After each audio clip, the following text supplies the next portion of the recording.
രാഹു, ഞാൻ നിന്നോട് ക്ഷമിക്കണമെന്ന് ആഗ്രഹമുണ്ടെങ്കിൽ നന്ദരാജൻ എവിടെയുണ്ടെന്ന കാര്യം നീ ഇപ്പോൾ പറഞ്ഞേ മതിയാകൂ. അല്ലെങ്കിൽ എന്റെ ഈ മുദ്ഗരത്തിന് കണ്ണനെ പോലെ ക്ഷമിക്കാനൊന്നും അറിയില്ല. അബദ്ധത്തിലാണ് നിനക്ക് ബലരാമൻ എന്ന് പേരിട്ടത്. അതുകൊണ്ട് നീ സ്വയം ബലവാനാണെന്ന് കരുതുകയാണോ? ഈ മുദ്ഗരം കൊണ്ടാണ് എന്നെ തടയാൻ പോകുന്നത്. ഈ രാഹുവിനെ സൂര്യനും ചന്ദ്രനും വരെ ഭയപ്പെടുന്നു. ബ്രഹ്മദേവന്റെ അനുഗ്രഹത്തെ ബഹുമാനിക്കുന്നത് കൊണ്ടാണ് സൂര്യനും ചന്ദ്രനും ഒന്നും നിന്നെ തടയാൻ ശ്രമിക്കാത്തത്. അതുകൊണ്ട് നീ സ്വയം വലിയൊരു ശക്തിശാലിയാണെന്ന് വിചാരിക്കുകയാണോ? എന്നാൽ ഇന്ന് ഈ മുദ്ഗരത്തിന്റെ പ്രഹരമേൽക്കുമ്പോൾ നിന്റെ എല്ലാ വിഭ്രമവും സ്വയം അവസാനിച്ചുകൊള്ളും രാഹു. തടി കൊണ്ടുള്ള മുദ്ഗരം അഗ്നിയെ ഭയപ്പെടുത്താനോ? എനിക്ക് കാണണം ഈ തടി കൊണ്ടുള്ള മുദ്ഗരത്തിന് രാഹുവിനെ എത്ര നേരം തടഞ്ഞു നിർത്താനാവുമെന്ന്.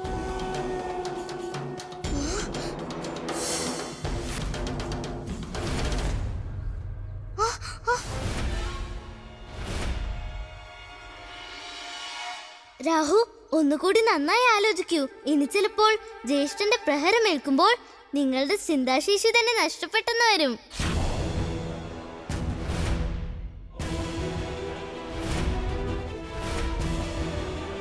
വരൂ.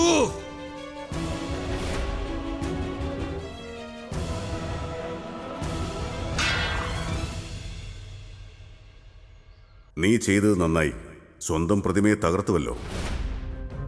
ഇനി നിനക്ക് സ്വയം തിരിച്ചറിയാൻ സാധിക്കും. ഞാനിപ്പോ ഈ പ്രതിമയെ തകർത്തതുപോലെ നിന്നെയും തകർക്കും. വേഗം ഇവിടെ നിന്ന് പോകൂ. അല്ലെങ്കിൽ അഥവാ ഞാൻ ഇവിടെ നിന്ന് പോയാൽ നിനക്കെങ്ങനെ സ്വയം തിരിച്ചറിയാനാകും? സ്വയം തിരിച്ചറിയാൻ എനിക്ക് മറ്റാരുടെയും സഹായം ആവശ്യമില്ല. ഭഗവാനാണ് ഞാൻ, ഭഗവാൻ കംസൻ. ഇപ്പോൾ നീ ഭഗവാനല്ല. ആകാൻ സാധിക്കും. നീ ഭഗവാനാകാനുള്ള സാധ്യതയുണ്ട്. അതിനുവേണ്ടിയാണ് ഞാനിവിടെ വന്നത്.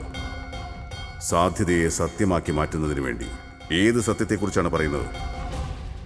എനിക്ക് പോലും മനസ്സിലാക്കാൻ സാധിക്കാത്ത അങ്ങനെ എന്ത് സത്യമാണുള്ളത്? ആ സത്യം നിനക്ക് മനസ്സിലാക്കണമെന്നുണ്ടെങ്കിൽ എന്നോടൊപ്പം വരൂ.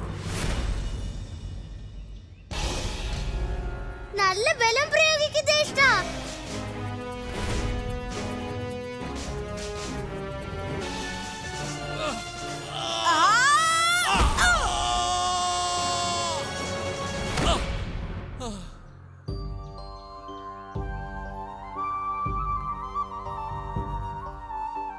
ഈ രാഹു ഗോകുലവാസികളോടെല്ലാം ചെയ്തത് വെച്ച് നോക്കുമ്പോൾ ഇത് കുറവാണ് ജ്യേഷ്ഠ.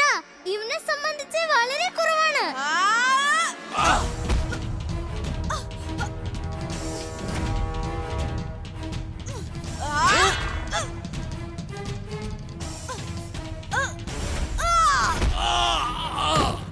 രാഹു, ഇനിയും സമയമുണ്ട്. വേഗം പറഞ്ഞുകൊള്ളൂ. നീ പിതാവിനെ എവിടെയാണ് ബന്ധനസ്ഥനാക്കിയിരിക്കുന്നത്? കണ്ണാ, ഇവൻ രാഹുവാണ്. ഇവന് നേരെ പറഞ്ഞാലൊന്നും കാര്യം മനസ്സിലാവില്ല. ഇവനെ കൊണ്ട് സത്യം പറയിക്കാൻ ഒരേ ഒരു മാർഗമേ ഉള്ളൂ.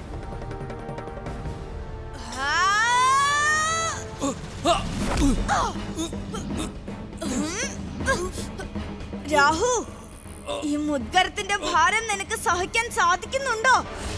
ഈ ബലരാമൻ യഥാർത്ഥത്തിൽ കരുത്തുള്ള ബാലകൻ തന്നെ. എനിക്ക് എന്റെ അസുര ശക്തികൾ പ്രയോഗിക്കാതെ ഇവനെ നേരിടാൻ കഴിയില്ല.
എന്നോട് നീ ക്ഷമിച്ചാലും കണ്ണാ, എനിക്ക് നിന്റെ ജ്യേഷ്ഠന്റെ കയ്യിൽ നിന്നും പ്രഹരമേറ്റപ്പോൾ ഒന്നും ആലോചിക്കാൻ പോലും സാധിച്ചില്ല.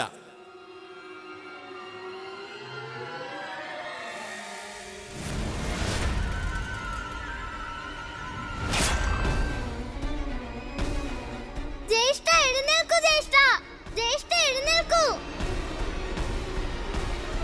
ജ്യേഷ്ഠനെ നേരിടുവാൻ ഒരു അസുരനും ഇതുവരെ കഴിഞ്ഞിട്ടില്ലല്ലോ. പിന്നെ ഈ രാഹുവിനോട് മാത്രം ജ്യേഷ്ഠനെ നേരിടാൻ കഴിയാത്തത് എന്താണ്? ജ്യേഷ്ഠ എഴുന്നേൽക്കൂ, ജ്യേഷ്ഠ, എന്റെ പിതാവിന്റെ ജീവൻ അപകടത്തിലാണ് ജ്യേഷ്ഠ. ജ്യേഷ്ഠന് ഈ അസുരനെ തീർച്ചയായും പരാജയപ്പെടുത്താൻ സാധിക്കും. നാരായണ നാരായണ. പ്രഭോ, ഈ പൃഥ്വിയുടെ മുഴുവൻ ഭാരവും വഹിക്കുന്നവനാണ് ശേഷനാഗം. ഇന്ന് അദ്ദേഹം രാഹുവിന് മുന്നിൽ ഇത്രയും ദുർബലനായി മാറിയത് എന്തുകൊണ്ടാണ് പ്രഭോ? ദേവർഷേ, മനുഷ്യന്റെ ശരീരത്തിന് അവൻ്റെതായ പരിമിതികളുണ്ട്. ഒരു കാര്യം സത്യമാണ്, ഈ പൃഥ്വിയിലെ ഒരു ജീവനും ശേഷാവതാരത്തിന്റെ ശക്തിയെ നേരിടാൻ സാധിക്കില്ല. പക്ഷേ രാഹു പൃഥ്വിയിലുള്ളതല്ല. അദ്ദേഹം സൗരയൂഥത്തിലെ ഒരു ശക്തിയുള്ള ഗ്രഹമാണ്. അതുകൊണ്ടാണ് അത്യന്തം ബലവാനായിരുന്നിട്ട് കൂടി ബലരാമന് രാഹുവിനെ പരാജയപ്പെടുത്താൻ സാധിക്കാത്തത്. നാരായണ നാരായണ. പക്ഷേ പ്രഭോ, ഇനി ശേഷാവതാരത്തിനും രാഹുവിനെ പരാജയപ്പെടുത്താൻ സാധിച്ചില്ലെങ്കിൽ പിന്നെ അവന്റെ കർമ്മങ്ങൾക്കുള്ള ശിക്ഷ ആരാണ് നൽകുക? ദേവർഷേ, രാഹുവിനെ ഒരാൾക്ക് മാത്രമേ പരാജയപ്പെടുത്താൻ സാധിക്കൂ. അവന്റെ ശക്തിയുടെ വ്യാപ്തി പൃഥ്വിയിൽ നിന്ന് തുടങ്ങി അനന്തമായി പ്രപഞ്ചത്തോളമുണ്ട്. അദ്ദേഹം വസിക്കുന്നത് പൃഥ്വിയിൽ തന്നെയാണ്. പക്ഷേ അദ്ദേഹത്തിന് സൂര്യൻ ഒരു സ്വാദിഷ്ടമായ ഫലത്തെ പോലെയാണ്. പക്ഷെ പ്രഭു, അങ്ങനെയാണെങ്കിൽ അത് നാരായണ നാരായണ.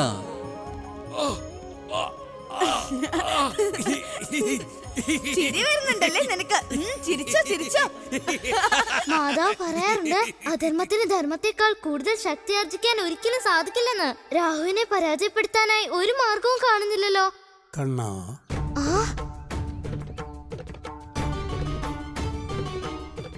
ഗുരുദേവനോ? പ്രണാമം ഗുരുദേവ. കണ്ണാ, രാഹുവിനെ പരാജയപ്പെടുത്താൻ ഒരു മാർഗമേ ഉള്ളൂ. ഈ പൃഥ്വിയിൽ ഒരു മഹാശക്തി മാത്രമേ ഉള്ളൂ, അധർമ്മിയായ അവന്റെ കർമ്മങ്ങൾക്കുള്ള ശിക്ഷ നൽകുവാൻ.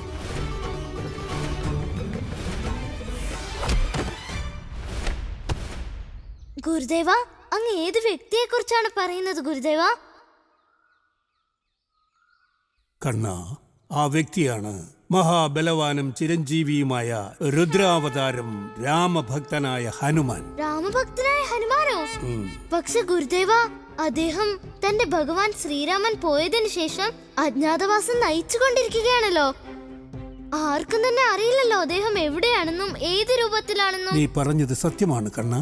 ഈ ലോകത്ത് രണ്ട് സ്ഥലങ്ങളേ ഉള്ളൂ പവനപുത്രൻ ഹനുമാന് പ്രിയമുള്ളതായി. അദ്ദേഹം അധിക സമയവും അവിടെയാണ് വസിക്കുന്നത്. ആദ്യത്തേത് അദ്ദേഹത്തിന്റെ ആരാധ്യനായ ഭഗവാൻ ശ്രീരാമന്റെ ജന്മഭൂമി അയോധ്യ. പിന്നെ രണ്ടാമത്തേത് ഗോവർദ്ധന പർവ്വതം. ഗോവർദ്ധന പർവ്വതമോ? ഗുരുദേവ, അങ്ങ് എന്താണ് പറയുന്നത്? അതേ കണ്ണാ, ഈ സത്യത്തെ വളരെ കുറച്ചാളുകൾക്കേ അറിയൂ. പക്ഷേ ഈ സമയം രാമഭക്തനായ ഹനുമാൻ ഗോവർദ്ധന പർവ്വതത്തിൽ തന്റെ ഭഗവാനായ ശ്രീരാമൻ വരുന്നതും പ്രതീക്ഷിച്ചിരിക്കുകയാണ്. ഭഗവാൻ ശ്രീരാമനെയും പ്രതീക്ഷിച്ചോ? അത് എന്തിനു വേണ്ടിയാണ്? അത് യുഗങ്ങൾക്ക് മുമ്പുള്ള കാര്യമാണ്. ആ സമയത്ത് മനുഷ്യനെ പോലെ പർവ്വതങ്ങൾ ഒരു സ്ഥലത്തു നിന്ന് മറ്റൊരു സ്ഥലത്തേക്ക് യാത്ര ചെയ്യുമായിരുന്നു. ആ സമയത്ത് നടന്നൊരു കാര്യമാണ്, ഋഷി പുലസ്ത്യൻ ഗോവർദ്ധന പർവ്വതത്തെയും കൊണ്ട് സ്വന്തം തപസ്സിന്റെ കാര്യത്തിനായി കാശിയിലേക്ക് പോവുകയായിരുന്നു. ഗോവർദ്ധന പർവ്വതമേ, നാം ഇവിടെ ബ്രജദേശത്ത് അല്പനേരം വിശ്രമിക്കുന്നതാണ്. താങ്കളും വിശ്രമിച്ചുകൊള്ളൂ. അങ്ങയുടെ ആഗ്രഹം പോലെ ഋഷിവര്യ. അല്പനേരത്തെ വിശ്രമത്തിന് ശേഷം ഋഷി പുലസ്ത്യൻ ഗോവർദ്ധന പർവ്വതത്തെ തന്നോടൊപ്പം വരാൻ ആജ്ഞാപിച്ചു. പക്ഷേ അപ്പോൾ ക്ഷമ ചോദിക്കുന്നു ഋഷിവര്യ. ഇവിടെ നിന്ന് വരുന്നത് പോയിട്ട് ഇവിടെ നിന്ന് ചലിക്കുന്നതിന് പോലും എനിക്ക് സാധിക്കുന്നില്ല. ഗോവർദ്ധന, ഓർത്തുകൊള്ളൂ, നിന്റെ പിതാവാണ് നിന്നെ നമ്മുടെ കൈകളിൽ ഏൽപ്പിച്ചത്. നീ നമ്മുടെ കൂടെ കാശിയിൽ വന്നേ മതിയാകൂ. ഋഷിവര്യ, ഞാൻ ഒരിക്കലും എൻ്റെ പിതാവിൻ്റെയും അങ്ങയുടെയും ആജ്ഞ ലംഘിക്കില്ല. പക്ഷെ ഞാൻ നിർബന്ധിതനാണ്. എനിക്ക് തന്നെ അറിയില്ല എന്നിൽ ഇത്ര ഭാരം എങ്ങനെ വന്നു എന്ന്. എൻ്റെ സ്ഥാനത്ത് നിന്ന് എനിക്ക് ചലിക്കുവാൻ കൂടി സാധിക്കുന്നില്ല. ഗോവർദ്ധന, നീ നിർബന്ധിതനായതുകൊണ്ടല്ല, ഇത് നിന്റെ അഹങ്കാരമാണ്. നമ്മുടെ ആജ്ഞ അനുസരിക്കാതെ നീ നമ്മെ ഇപ്പോൾ അപമാനിച്ചിരിക്കുകയാണ്. അതുകൊണ്ട് നാം ഋഷി പുലസ്ത്യൻ നിനക്ക് ഈ ശാപം നൽകുകയാണ്. നിനക്ക് നിന്റെ ഈ സ്ഥാനം ഒരിക്കലും മാറ്റാൻ സാധിക്കുകയില്ല. ഈ ബ്രജദേശത്തിന്റെ ഭൂമി നിന്റെ മൃതസ്ഥാനമായി മാറും. ഗോവർദ്ധന, അരുത് ഋഷിവര്യ, അരുത്. സത്യം മനസ്സിലാക്കാതെ ഇത്ര കഠോരമായ ശാപമോ? അദ്ദേഹത്തിന് അവിടെ നിന്ന് ചലിക്കുവാൻ സാധിക്കാത്തത് എന്താണ് ഗുരുദേവ? എന്നാൽ ഗോവർദ്ധന പർവ്വതത്തിൽ ആ സമയം ഒരാൾ വിശ്രമിക്കുകയായിരുന്നു. ആരാണ് ഗുരുദേവ? ആരാണ്?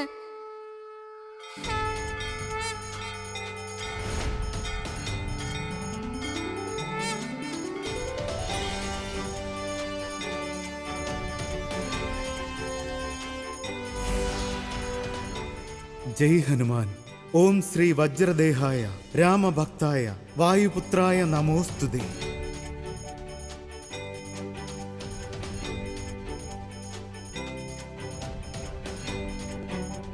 ജയ് ശ്രീറാം.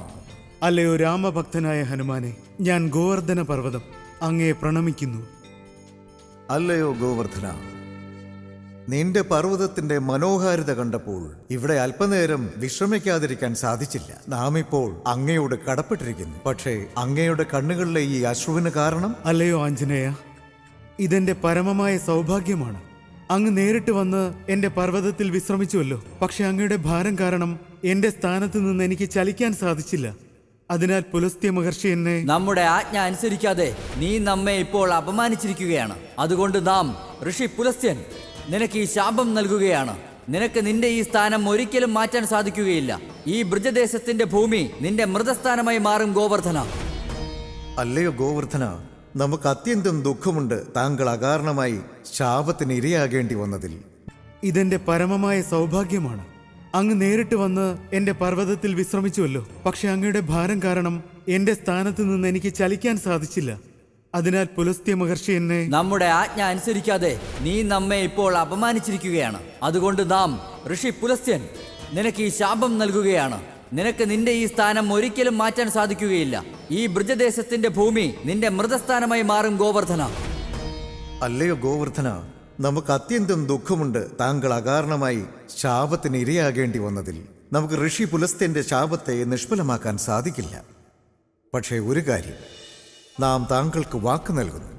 നാം നമ്മുടെ ഭഗവാനെ സേവിച്ചു കഴിഞ്ഞതിന് ശേഷം നാം അങ്ങയുടെ പർവ്വതത്തിൽ തന്നെ സ്ഥിരമായി വസിക്കുന്നതാണ്. അല്ലയോ ഗോവർദ്ധന, നാം കാരണം അങ്ങയ്ക്ക് പുലസ്ത്യ മഹർഷിയിൽ നിന്ന് വേർപിരിയേണ്ടി വന്നു. അതിനാൽ നാം അങ്ങയ്ക്ക് മറ്റൊരു ഉറപ്പുകൂടി നൽകുകയാണ്. എല്ലാ ഋഷിമാരുടെയും ആരാധ്യനും എന്റെ ഭഗവാനുമായ ശ്രീരാമൻ എപ്പോഴാണോ ദ്വാപര യുഗത്തിൽ വീണ്ടും അവതരിക്കുന്നത്, അപ്പോൾ അങ്ങയുടെ പർവ്വതത്തിന്റെ സാന്നിധ്യത്തിലായിരിക്കും സ്വന്തം ലീലകൾ കാട്ടുക. ജയ് ശ്രീറാം. കണ്ണ, ഗോവർദ്ധന പർവ്വതത്തിന് താൻ നൽകിയ വാക്ക് കാരണമാണ് രുദ്രാവതാരമായ ഹനുമാൻ തന്റെ ആരാധ്യനായ ഭഗവാൻ ശ്രീരാമൻ പോയി കഴിഞ്ഞതിന് ശേഷവും ഗോവർദ്ധന പർവ്വതത്തിൽ രഹസ്യമായി വസിച്ചുകൊണ്ടിരിക്കുന്നത്. പക്ഷേ വ്യക്തമാക്കിയാലും ഗുരുദേവ, അദ്ദേഹം വസിക്കുന്നത് ഗോവർദ്ധന പർവ്വതത്തിന്റെ ഏത് ഗുഹയിലാണെന്ന കാര്യം ആർക്കും തന്നെ അറിയില്ല. അങ്ങ് വ്യസനിക്കേണ്ടതില്ല ഗുരുദേവ. ഞാൻ അന്വേഷിക്കും രാമഭക്തനായ ഹനുമാനെ. അദ്ദേഹം ഗോവർദ്ധന പർവ്വതത്തിന്റെ ഏത് ഗുഹയിൽ വസിച്ചാലും ശരി, ഞാൻ കണ്ടെത്തി ഇവിടെ കൊണ്ടുവന്നിരിക്കും. എന്തെന്നാൽ ഇനി രാഹുവിനെ തടയാൻ ഈയൊരു മാർഗമേ ഉള്ളൂ. പ്രണാമം ഗുരുദേവ. അപ്പോൾ അതിന്റെ അർത്ഥം യുഗങ്ങൾക്ക് ശേഷം രുദ്രാവതാരമായ ഹനുമാന്റെ പ്രതീക്ഷ ഇന്ന് സഫലമാകാൻ പോകുന്നുവെന്നല്ലേ? രാഹു, നീ എത്ര തന്നെ പരിശ്രമിച്ചാലും ഇനി ഈ ലോകത്തോട് വഞ്ചന കാട്ടാൻ ഒരിക്കലും നിന്നെ ഞാൻ അനുവദിക്കില്ല. ഒരിക്കലും ഞാൻ അനുവദിക്കില്ല.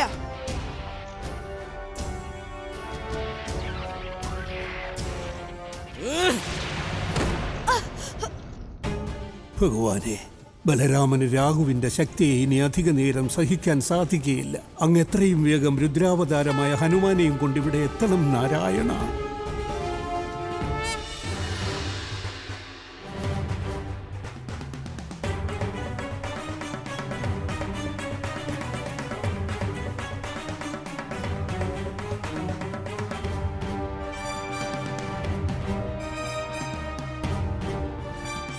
എന്നെ ഇത് എങ്ങോട്ടാണ് കൊണ്ടുപോകുന്നത്?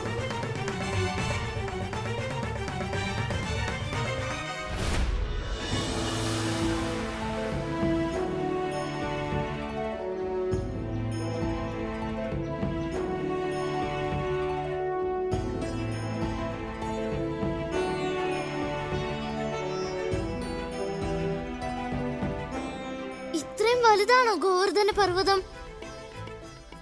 അപ്പോൾ ഇത്രയും വലിപ്പമുള്ള ഗോവർദ്ധന പർവ്വതത്തിൽ എനിക്ക് ആ ഗുഹ കണ്ടെത്തേണ്ടി വരും. പവനപുത്രനായ ഹനുമാൻ വസിക്കുന്ന ഗുഹ.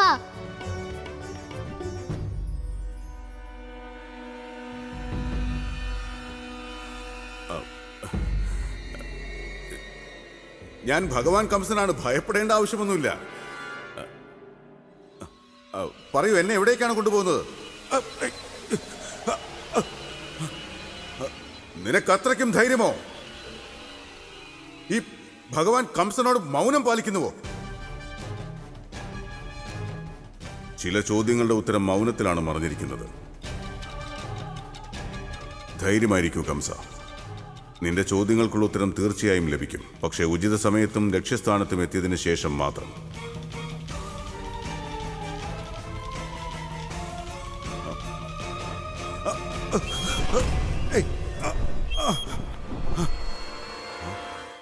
രുദ്രാവതാരം ഹനുമാനേ, അങ്ങ് എവിടെയാണ്? രാമഭക്തനായ ഹനുമാനേ, അങ്ങ് എവിടെയുണ്ട്? അങ്ങേക്ക് എന്റെ ശബ്ദം കേൾക്കാൻ സാധിക്കുന്നുണ്ടോ? മാരുതിദേവൻ രാമഭക്ത ഹനുമാൻ, ജയ ജയ വാനര നായകനേ, ജയ ജയ ആശ്രിത വത്സലനേ. രാമസങ്കീർത്തനം പാടി ഹൃദയത്തിൽ ഭഗവത് പുണ്യവുമായി. രാമസങ്കീർത്തനം പാടി ഹൃദയത്തിൽ ഭഗവത്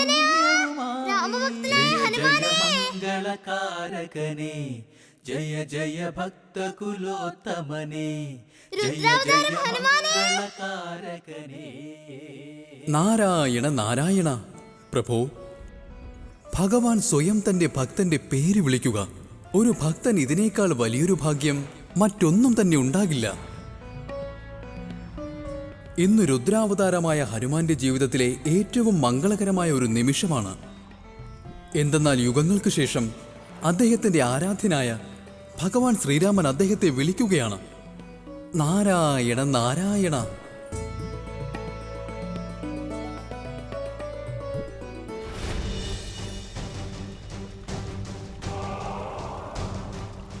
എന്നെ എവിടേക്കാണ് കൊണ്ടുവന്നത്?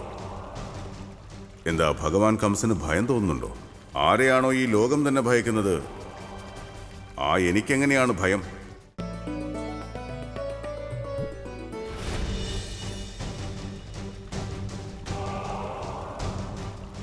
എന്നെ എവിടേക്കാണ് കൊണ്ടുവന്നത്?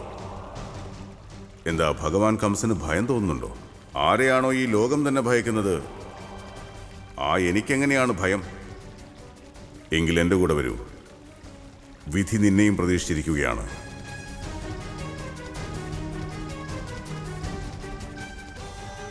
ഇതാണ് ആ സ്ഥാനം കംസ. ഇവിടെ നിനക്ക് നിന്റെ ചോദ്യങ്ങൾക്കുള്ള ഉത്തരം ലഭിക്കും.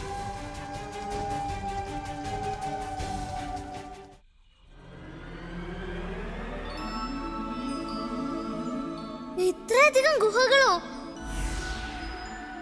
ഞാൻ വളരെ അടുത്തായിരുന്നിട്ട് കൂടി ഗോവർദ്ധന പർവ്വതത്തെ ഒട്ടും തന്നെ അറിഞ്ഞതേയില്ല. പക്ഷേ ഇനി എന്തു തന്നെ ആയാലും എനിക്ക് രാമഭക്തനായ ഹനുമാനെ കണ്ടെത്തേണ്ടി വരും. ആ കാര്യത്തിനു വേണ്ടി എനിക്ക് ഗോവർദ്ധന പർവ്വതത്തിന്റെ ഓരോരോ ഗുഹകളിലും അന്വേഷിക്കേണ്ടി വന്നാലും ശരി.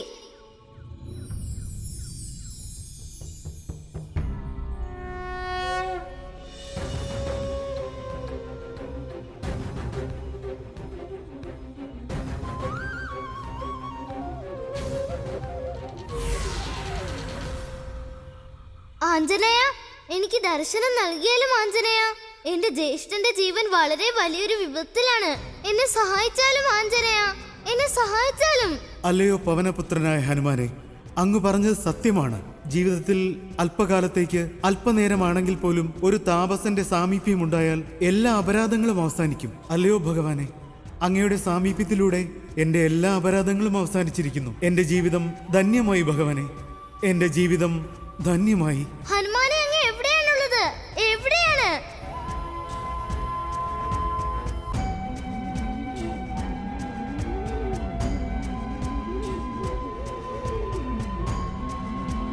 അഥവാ ആഞ്ജനേയനെ വേഗം കണ്ടെത്തിയില്ലെങ്കിൽ രാഹു ജ്യേഷ്ഠന് അഹിതം വരുത്തുമെന്ന് ഉറപ്പാണ്.